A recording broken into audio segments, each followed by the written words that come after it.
ఉంటాయి. ఇందాక ఒక మాట అన్నారు, ఈ లాతో కూడా పోరాడలేక కొన్ని కామ్గా ఉన్నాను, కానీ ఒక విషయంలో స్ట్రాంగ్ గా స్టెప్ తీసుకున్నారు. బిగ్ బాస్ తీసుకున్నాను, వెళ్ళారు కదా? వెళ్ళాను. ఇప్పుడు ఫస్ట్ కంప్లైంట్ చేశాను, కోర్టులకు తిరిగాము. సెకండ్ కాలింగ్స్ నుంచి ఇట్ వాజ్ ఆల్ మెస్అప్ అయిపోయింది. లాయర్ దగ్గర నుంచి సరిగ్గా కమ్యూనికేషన్ లేకపోవడం, నాకు హెల్త్ ఇష్యూస్ రావడం, నేను కరెక్ట్ డేట్ ఉన్న రోజు ఐ వాజ్ బెడ్ రిడన్, నాకు హెల్త్ ఇష్యూ ఎక్స్ట్రీమ్, వెళ్ళలేకపోయా. దానివల్ల ఏమైందంటే అది డైల్యూట్ అయిపోయింది. మళ్ళీ ఇట్ వాస్ కాంప్లికేటెడ్. నేను ఇంకా అది మాటలలో కూడా పెట్టలేను. సపోర్ట్ సిస్టమ్ గా వచ్చి బిగ్ బాస్ కి నాకు హెల్ప్ చేస్తాను ఈ ఫైట్ లో అని చెప్పి వచ్చి కరెక్ట్ ముందు పెట్టి వెనకాల నుంచి పారిపోయి నన్ను మధ్యలో పెట్టేసి అమ్మాయి డబ్బులు తీసుకొని వదిలేసిందని చాలా స్కెచ్లు అయిపోయినాయి. ఎందుకంటే అదొక పెద్ద లొల్లి, అది పెద్ద లొల్లి చిన్న లొల్లి అని ఆలోచించకుండా న్యాయం కోసం అన్నట్టు నేను వెళ్ళాను. ఒకటి Telugu biggest reality show, anchor దగ్గర నుంచి ఎగ్జిక్యూషన్ దగ్గర నుంచి మొత్తం అన్ని ఉన్నోళ్ళంతా పెద్దాళ్లే. అసలు ఏ ధైర్యంతో వెళ్ళారు? నిజాయితీ, నేను ఆనెస్ట్గా ఉన్నా.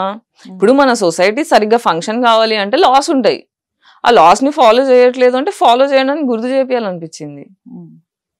ఇప్పుడు ఒక బాండ్ పేపర్ రాసిన తర్వాత నువ్వు ఎవరికి టైం ఇవ్వకూడదు అన్న తర్వాత ఆ టైం కాంపెన్సేషన్ కి డబ్బులు ఏవి అని అడిగాను నేను. ఇప్పుడు నాది కాస్టింగ్ కౌచ్ కూడా కాదు నా బిగ్ బాస్ లొల్లి, నా టైం కి రెస్పెక్ట్ ఏది, ఆర్టిస్ట్ గా నేను నీ దగ్గర వచ్చి నువ్వు. బట్ అప్పుడు హైలైట్ అయింది కాస్టింగ్ కౌచ్, అదే కదా మన మీడియాకి అదే ఇంట్రెస్ట్ కదా.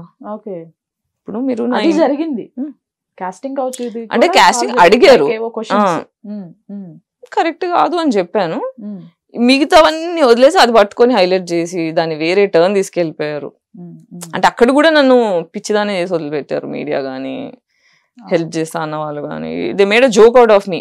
నాకు అర్థమైంది ఏంటంటే ఒంటరి పోరాటం వేస్ట్. ఇప్పుడు కూడా నేను లాని కరెక్ట్ గా వాడలేకపోయినా. That was a trial for me to upgrade my intelligence to work with లా.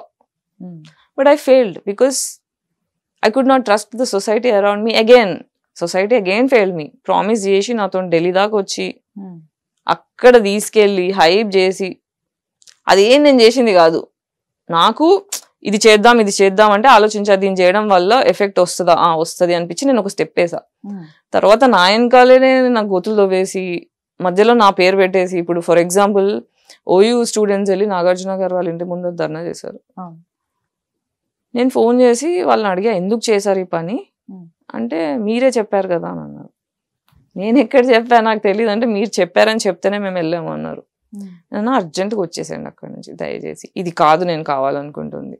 ఇప్పుడు నా టార్గెట్ నాగార్జున గారు కాదు, నా టార్గెట్ బిగ్ బాస్ కూడా కాదు, నా target work ethics. Where is work ethics? నేను దాని గురించి క్వశ్చన్ చేస్తున్నా, మీరు అక్కడ పోయి చేయడం నాకు అర్థం కావట్లేదు. దట్ ఈస్ కన్ఫర్మేషన్ అయింది యాజ్ ఎ కంటెస్టెంట్ గా, బట్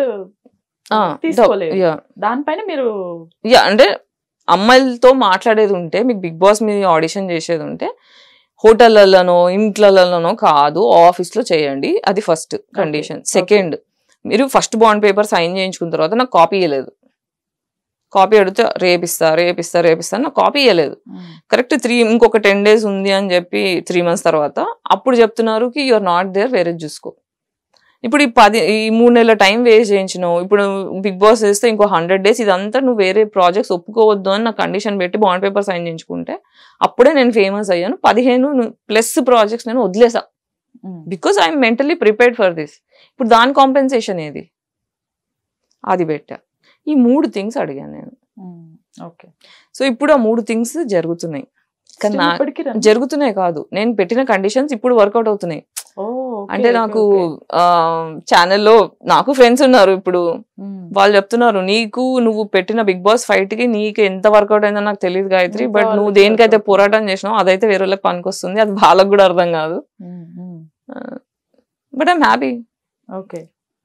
కేసెస్ అవన్నీ ఇప్పుడు డైల్యూట్ అయిపోయినాయి, రన్ అవుతున్నాయి. అంటే మళ్ళీ పెట్టచ్చు, కానీ ఇప్పుడు ప్రూఫ్స్ ఇవన్నీ డైల్యూట్ అయిపోతాయి. అంటే ఇప్పుడు 5 అంటే కొన్ని సెక్షన్స్ ఉన్నాయి. ఇప్పుడు ఫర్ ఎగ్జాంపుల్ రేప్ సిచ్యువేషన్ కానీ, రేప్ అటెంప్ట్ సిచ్యువేషన్ కానీ, ఆ టైంలో రేపు మనం అవుతుంది అని ఎక్స్పెక్ట్ చేసి జరగదు కాబట్టి ఈ బెనిఫిట్ ఆఫ్ డౌట్ కింద లేడీస్ సైడే అవుతుంది. కానీ బెనిఫిట్ ఆఫ్ డౌట్ కింద నాకు ఫైట్ చేయాలని లేదు, విత్ ప్రూఫ్స్ ఫైట్ చేయాలి. ఎందుకంటే ఒక ముళ్ళుని తీయాలి, and if you want to really help the society, vague laws కంటే ప్రిసైజ్ లాసే. I can use that, but I couldn't use that because the opponents are too powerful కదా. మీకు ఉపయోగపడలేదు, ఇప్పుడు అట్లీస్ట్ అప్కమింగ్ వాళ్ళకైనా యూజ్ అవుతుంది. అంటే అట్లీస్ట్ అడ్రస్ చేయగలిగే ధైర్యం అన్నా చేస్తున్నాను కదా నేను. ధైర్యం లేకపోతే మనిషిగా నువ్వు ఎందుకు బతికి వేస్ట్. అద్దంలో చూసుకున్నప్పుడు నాకు నేను ఈ మాత్రం కూడా చేయలేనా అనిపిస్తుంది. చచ్చిపోతాం, ఏదో రోజు పోవాల్సిందే. కానీ ఇన్ని చేస్తున్నారు కదా, ఎవరి సైడ్ నుంచి థ్రెడ్ కాల్స్ కానీ మస్తు వచ్చినాయి. మీ టూ స్టార్ట్ చేసినప్పటి నుంచి బిగ్ బాస్ కి అయితే ఇంకెక్కువైనాయి. చంపేస్తామని, రేప్ చేస్తామని, కెరీర్ వద్దా ఏంటి, ఉన్న ఒక్కని అవసరమా, వెనక్కి తీసేసుకో, సారీ చెప్పు, కాల్ చేసి ఛానల్కి వెళ్ళి, ఇలా చాలా చేశారు. నేను చేయని తప్పుకు నేను ఎందుకు సారీ చెప్తా. సరే ఏం చేస్తారో చేసుకున్నాను. ఉన్నాయి రికార్డెడ్ కాల్స్ అని.